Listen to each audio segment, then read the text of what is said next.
Welcome back to Morning Rounds. We're your hosts, Austin and Cherrae Whittington, and today we're talking about erectile dysfunction, or better known as ED. This is something a lot of men experience but don't talk about. It's common, it's treatable, and it can actually tell us a lot about overall health. Yes, that's absolutely right. This is always just one of those topics that I feel like holds a lot of misinformation. So it's always interesting to talk about erectile dysfunction. Let's just jump into some of the topics. So, when people hear the term erectile dysfunction, they usually think that this means that you just can't have sex at all. That's not really what most men are dealing with, right, Shrey? That's correct. So yes, not usually. Most of the time, these patients are dealing with difficulty getting an erection, difficulty maintaining erection, or they might notice that their erectile quality is not as great as what it used to be. So basically, it's less firm, which can be very unfortunate and very frustrating. So when men start noticing changes, especially in their 30s and their 40s, a lot of them feel like they're just the only ones dealing with it. They don't, men don't like to talk. So from what you see in your practice, how common is erectile dysfunction? It's actually very common. Now, when patients come in, typically you kind of have to ask questions to get that conversation out of them. Because, like you said, it is common, but we just don't talk about it enough. So, unfortunately, those men may feel like they're broken, where it is a very fixable situation. I've heard you mention in the past that ED can sometimes be an early warning sign for deeper health issues. Can you explain why it often shows up here first? So, yes, the penis does have very small blood vessels. It's something that men use very frequently. So, you're going to see signs of some dysfunction going on there a lot of the times before you start to notice anything that would suggest cardiovascular disease on a bigger scale. So, typically, erectile dysfunction can be discovered before you're seeing signs of heart disease. So what are some of the most common causes you see with erectile dysfunction? So there's several different causes for that. If you think about it, an erection, basically, you have to have increased blood flow. So if blood's not able to get in or stay in, that's when erections suffer. Other reasons for why patients can have erectile dysfunction could be stress, could be poor sleep, could be weight gain, could be blood pressure, could be a lot of the medications that we take, such as blood pressure medications or SSRIs.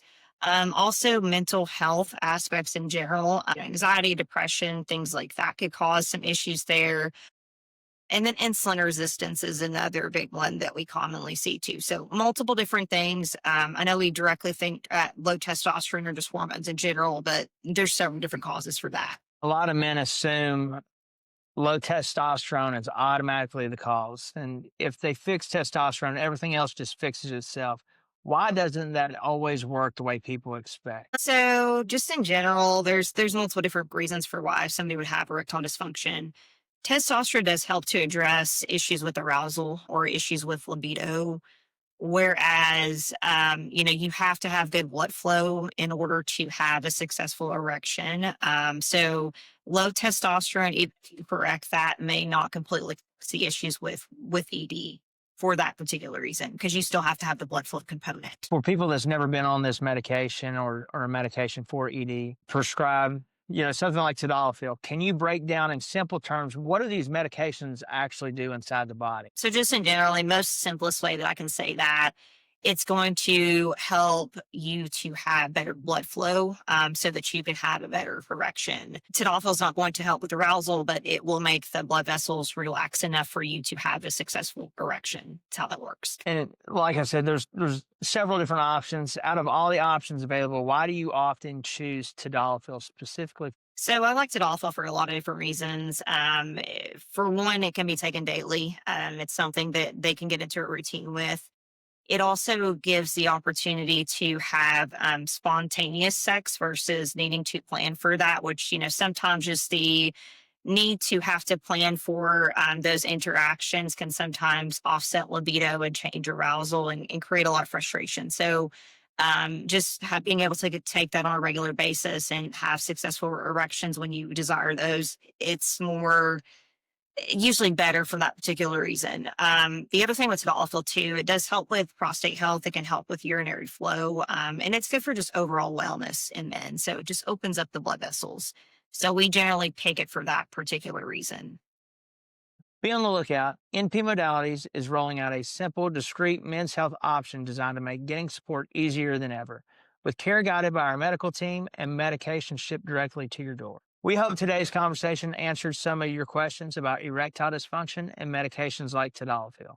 More importantly, we hope it helped normalize a topic that a lot of men quietly struggle with. Our mission with this podcast is simple: educate, simplify, and help you better understand your health. We believe when you understand your health, you're able to make informed decisions with confidence. Don't forget to hit the like and subscribe button. If you have any questions you'd like us covered in the future, you can submit them anytime to info@npmodalities.net or message us on Facebook. Thanks again for listening to Morning Rounds with NP Modalities. Until next time.